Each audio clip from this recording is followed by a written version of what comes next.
Suzuki adalah pabrikan yang saat ini kita semua mungkin setuju, yaitu pabrikan yang paling minim inovasi. Padahal kalau mengingat inovasi Suzuki sebenarnya lumayan bagus pada zamannya. Di luar dari motor massalnya, inovasi Suzuki juga terbilang cukup oke di dunia motorsport, khususnya MotoGP nih.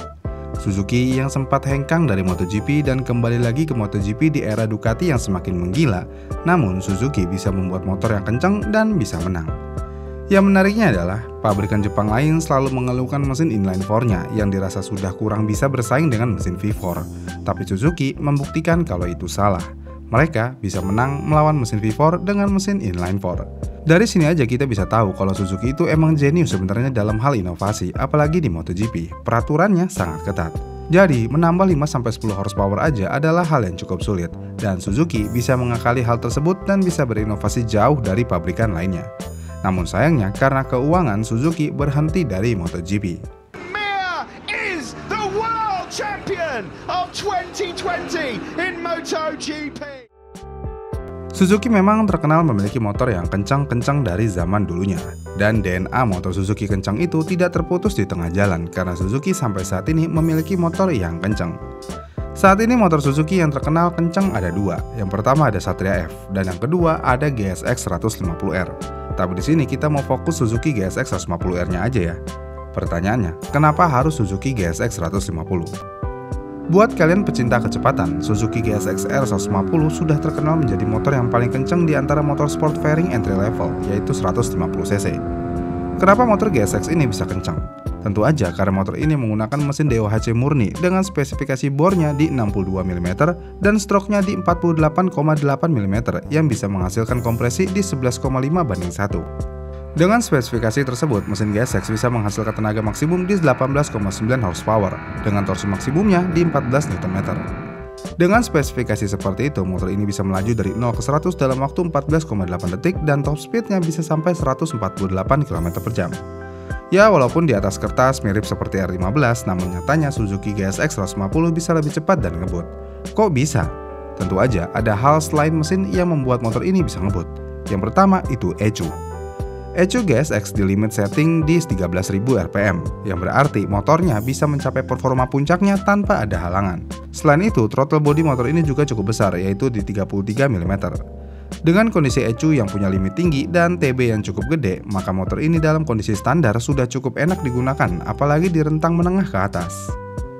Kemudian selain ngebut, kenapa harus GSX? Tentu aja harganya yang lebih murah daripada motor lainnya. Saat ini motor Suzuki GSX 150 dijual dengan harga 35 juta sampai 38 juta secara baru. Dengan harga segitu, di tipe tertingginya, motor ini sudah menggunakan kunci keyless, yang berarti ini sesuatu yang cukup keren dan sudah sangat aman digunakan untuk saat ini. Selain itu juga, dengan harga segitu, untuk tipe tertinggi motor ini sudah ABS. Jadi kalau udah ABS dan motor tersebut kencang, maka ya makin aman. Coba kita bandingkan dengan harga motor lain di kelasnya, misalnya Yamaha R15. Motor ini memiliki harga sampai dengan 45 jutaan rupiah dengan spesifikasi yang hampir sama. Kemudian selain Yamaha R15, ada juga Honda CBR 150 yang memiliki harga juga lebih dari 40 juta dan fiturnya pun kurang lebih sama. Kalau mau naik kelas sedikit, ada KTM RC200 yang harganya bahkan lebih murah daripada R15 tapi masih di atas 43 jutaan. Kenapa Suzuki bisa lebih murah? Tentu aja Suzuki tidak melakukan banyak upgrade seperti produk lainnya. Jika dilihat dari GSX gen pertama sampai yang terbaru, kurang lebih ya sama. Dengan minimnya inovasi yang berarti minim riset, berarti Suzuki tidak mengeluarkan uang lebih untuk hal tersebut, yang pada akhirnya bisa membuat mereka menjual motornya menjadi lebih murah daripada yang lainnya. Kemudian hal selanjutnya kenapa harus GSX? Tentu aja karena bobotnya yang ringan. Motor ini memiliki bobot hanya di 131 kg, yang berarti juga motor ini memiliki bobot paling ringan di kelasnya. Kita ambil contoh, Yamaha R15 memiliki bobot di 137 kg, sedangkan Honda CBR memiliki bobot di 135 kg. Dengan data yang ada, jadi jelas Suzuki GSX 150 menjadi motor paling ringan di kelasnya. Dan terakhir, kenapa harus GSX? Mesin motornya awet. Awet pakai banget. Motor Suzuki GSX 150R masih menggunakan teknologi SCAM, yang mana SCAM adalah rahasia Suzuki agar mesin mereka sangat awet. Dengan SCAM, motor akan aman dari jebol walaupun motornya sering digeber. Jika dilihat dari hal-hal tersebut, seharusnya ini motor menjadi motor idaman banget. Jadi ya itulah kenapa harus GSX. Lebih tepatnya harus memikirkan GSX setidaknya jika mau membeli motor 150cc. Namun dengan spesifikasi yang seperti itu, kenapa motor ini nggak laku? Yang pertama tentu aja dari segi desain. Sayangnya walaupun spesifikasi motor ini bagus, desainnya bukan selera semua orang. Apa yang salah dari desainnya? Jika dilihat sekilas, motor ini emang keren-keren aja sebenarnya. Namun jika dilihat lebih lanjut, headlampnya cukup aneh atau bagian depannya cukup aneh. Selain itu juga bagian belakangnya juga aneh. Apa yang aneh? Ya bagian belakangnya kecil pakai banget. Gede di depan, kecil di belakang. Yang mana banyak orang yang bilang kurang proporsional. Karena jika kita mau melihat desain motor sport fairing saat ini nih, walaupun belakangnya pasti lebih kecil, namun tetap aja masih terlihat proporsional. Kita ambil contoh nih di Yamaha R15 misalnya. Walaupun belakangnya kecil, tapi sama Yamaha dibikin tunnel atau seperti winglet atau aerodinamika. Dengan penambahan seperti itu aja, ini membuat motornya menjadi seperti proporsional. Jadi ya, desain memainkan peran penting yang membuat GSX 150 tidak diminati. Kemudian selain itu, ada faktor spare part sulit karena dealer resmi sulit. Sayangnya, hal ini fakta yang paling sakit. Karena ya mau bagaimanapun, dealer Suzuki saat ini banyak yang hilang secara mendadak. Dan karena banyaknya yang hilang, jadi dealer Suzuki hanya ada di kota-kota besar aja. Jadi yang di luar kota besar akan kesulitan mendapatkan spare part original. Bisa sih secara online, tapi kan kalau ada dealernya, kalian bisa langsung mendapatkan part tersebut. Dan yang pasti bisa langsung sekalian dipasangin di dealer, walaupun tetap ada biaya tambahan karena harga part dan jasa tentu aja terpisah. Dengan minimnya jaringan dealer Suzuki, orang jadi agak mikir 2 kali. Enggak deh, 3 kali.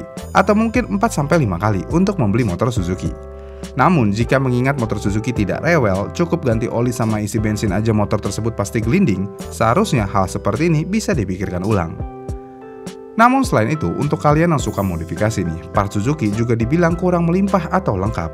Yang dimaksudkan khusus untuk motor tersebut ya. Ya paling kebanyakan menggunakan part universal, dan part universal biasanya harus ada penyesuaian sedikit. Kemudian faktor lainnya kenapa Suzuki GSX 150R kurang diminati atau setidaknya kurang dilirik adalah branding. Di luar dari pameran motor Expo, motor ini jarang banget kelihatan dimanapun. Di iklan nggak ada, di booth-booth mall ya juga jarang, bahkan hampir nggak ada juga.